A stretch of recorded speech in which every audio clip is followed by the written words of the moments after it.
Hey guys, come and join me in the Old Frog and Toad for another episode of a Whiskey and Pipe Chat. Come on in.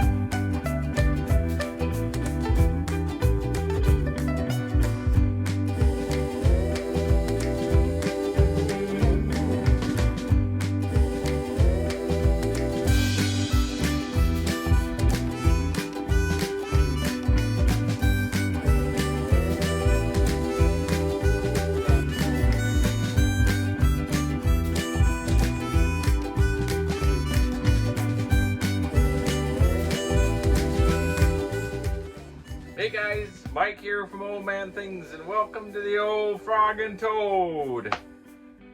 It's a Whiskey and Pipe Chat. So I've got my pipe.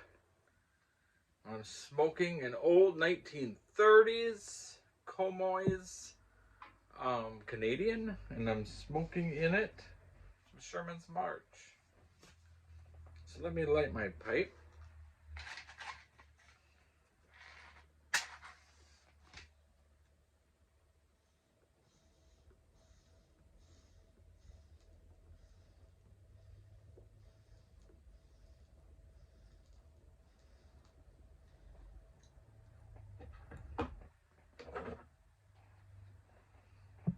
Great revealing. Got my Mr. Toad.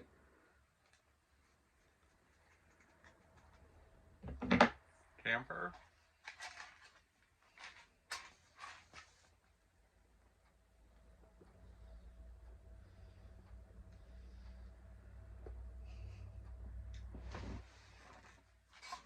Now, did the pipe part, now to the whiskey part. So I am drinking, I don't know how to say it very well.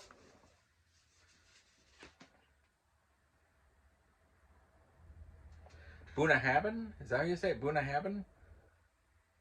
12-year-old single malt scotch. It's non-chilled,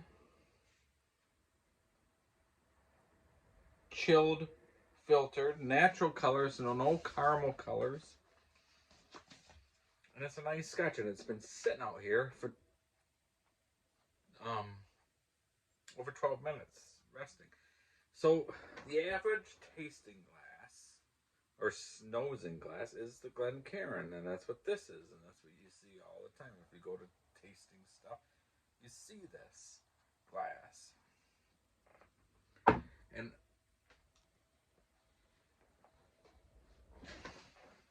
I'm far from being being able to taste things, but I'm getting there with scotch. With the help of Ralphie.com. So if you guys like scotch and whiskey and whiskey of any kinds really, but majority of it is scotch, go to Ralphie.com on YouTube, and he taught me a lot. So you have that as a tasting nosing glass. You have this as a tasting nosing glass. I got one today from Norlin, and it's their version of the tasting nosing glass. And take a look at that. Isn't that a cool glass? It's like a glass inside a glass.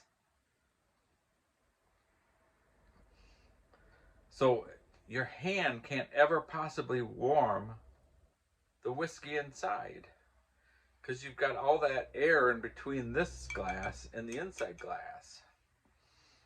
And with this, you have to almost tilt your head all the way back to get a sip. You barely need to hardly, like a normal glass for a sip. So it smells the same in all three glasses, and it does taste the same in my opinion. I mean, I always go and I hold it from here when I have my Glencairn glass. And from here I hold it like this. So I don't warm it. But this, I actually like it. It's nice. It's comfortable. It doesn't look like it would be that comfortable, but it's comfortable in your hand. I like it. I'm quite pleased with it, and I will use it from time to time. Speaking of glasses, the beginning part of my whiskey videos, my whiskey and pipe chat videos, you see me get the glass out and pour it. I've had a couple people mention this. Why don't you clean your glass? The glass was clean at the time of recording that, but it was about minus 20 degrees outside at the time of recording it, so it was all foggy and it was a big mess.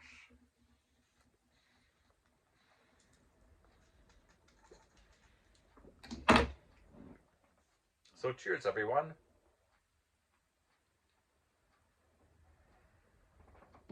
I haven't been doing well physically, and this is a nice scotch. Holy cow. If you've never tasted this scotch, it's worth a taste. It's worth it.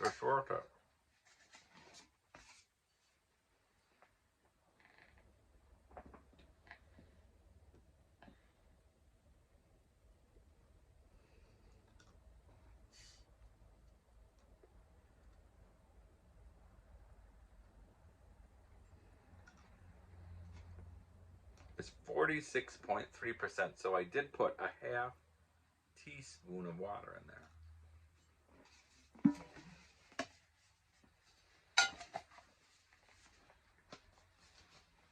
So I haven't been doing well this whole weekend. This later last week and into the weekend I was out. In fact, I wasn't feeling good up to this afternoon. I finally started feeling better.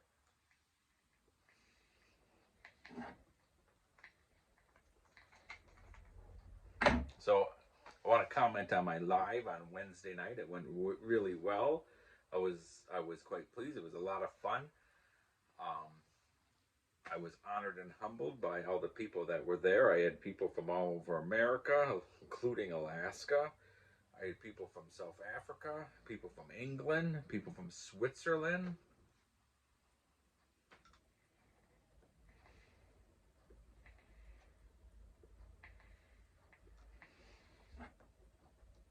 I don't think anywhere else.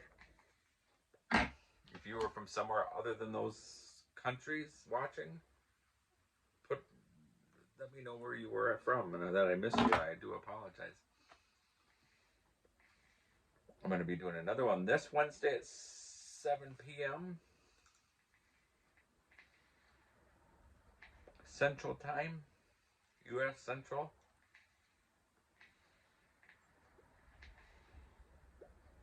And it should be fun.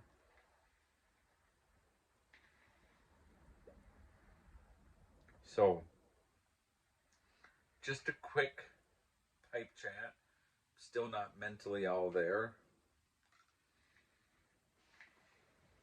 You guys are watching thinking he's never bloody mentally all there. And you're probably right.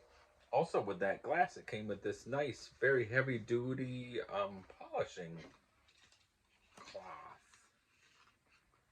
I mean, they go all out.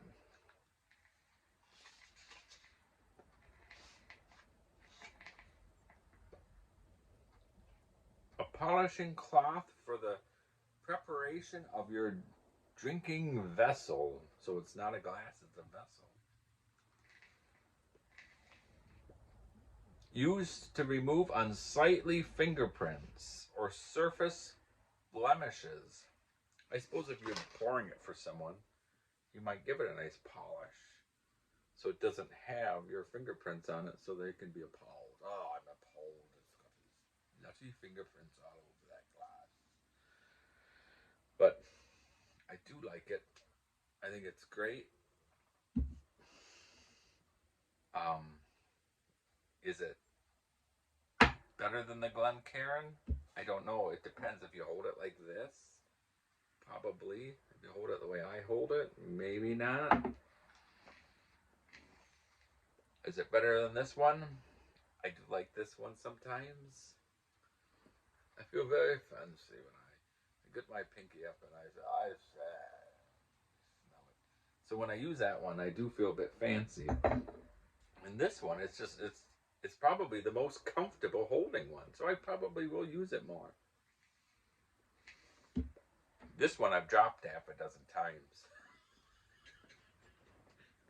You're drinking whiskey, you're bound to drop the glass sooner or later, and this one does not break very easily.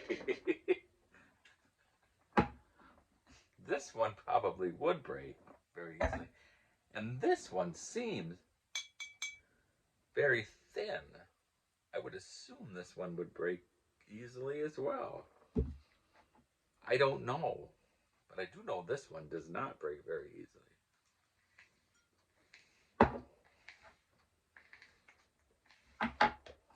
So I don't know.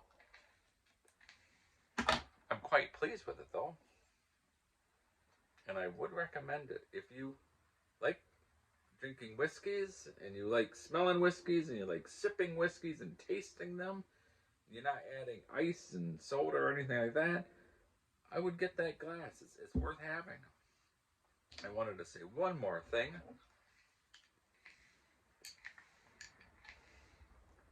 On Christmas time, I showed you I had painted a Missouri Meerschaum snowman as my Lord Melbury with his monocle.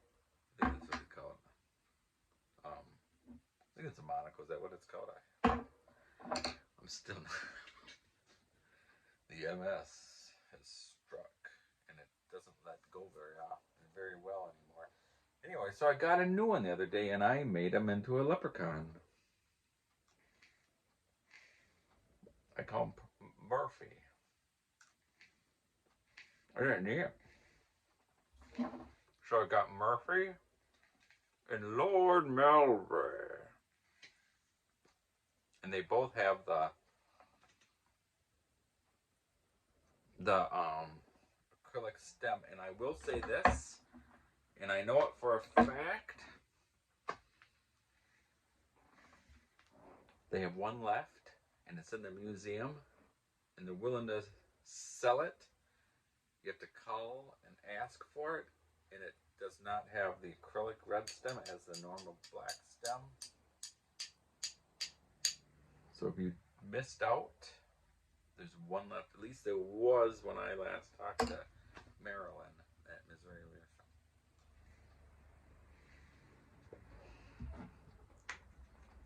I do like talking to Marilyn.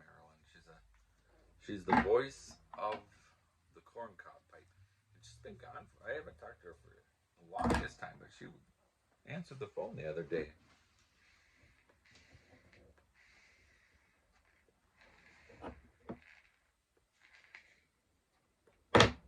So, with that, everyone. Oh, I do want to say one more thing. You can see I'm absent-minded today. I'm not all the best, but anyhow. Oh, Truckin' Pipin' Bob has been talking about the old estate pipes and how much he enjoys the old briars. And I gotta say, I agree with you 100%, Bob. Every time you say it, if you could hear me shout, I say, hear, hear. I agree with you 100%. I love these old briars. I'd take old Comoys any day of the week. I will say this is no lie. The best smoking pipe out of my entire experience of smoking pipes, and as I said, I've smoked some of the best. I've smoked some of the worst. I've smoked some of the best, including Costello, Dunhill. You name them, I've smoked them. But the best smoking pipe I have ever smoked, and it's no lie, no exaggeration, no trying to flatter anyone, is Phil Rivera's pipe that was made for me. That is just on a league of its own. So with that, I toast you guys. Cheers. And to your health. And I say toodle pep. See you on Wednesday.